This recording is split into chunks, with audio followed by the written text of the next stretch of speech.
Welcome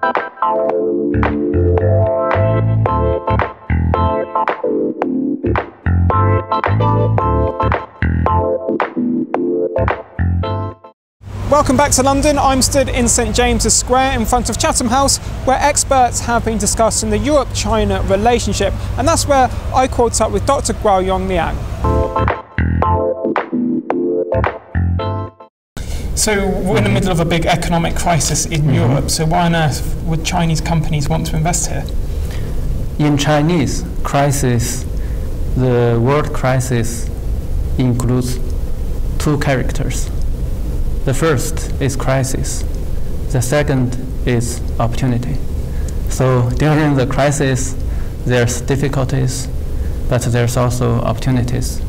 I think in terms of international investment, the crisis provided opportunities for Chinese companies to acquire assets in Europe. These assets include, for example, public utilities to be sold in heavily debted countries.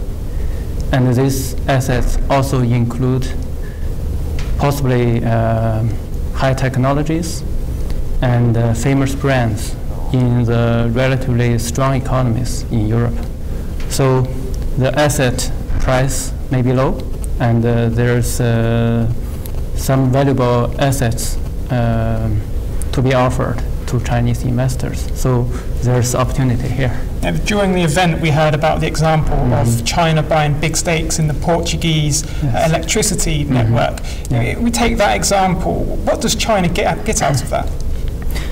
I think a crucial objective for the Chinese investors is to gain access to stable returns generated from relatively high quality, low risk assets.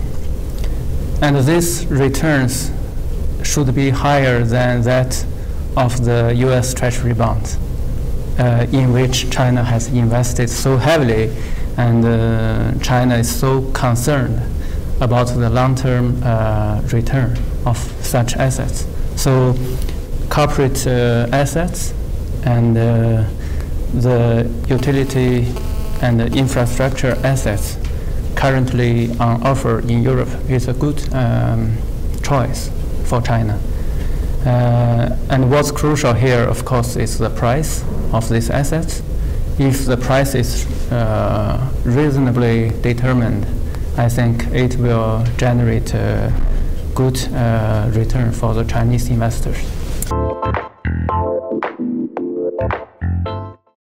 But just to finish off, what do you think is the main reason that there's not been more investment in Europe from China?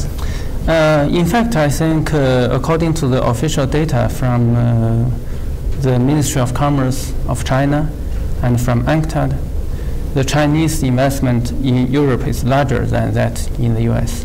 I think this shows the attractiveness of the European Union as a single market, and also this is partly because of the fact that there's less obstacles for Chinese investors to invest in Europe rather than in the US.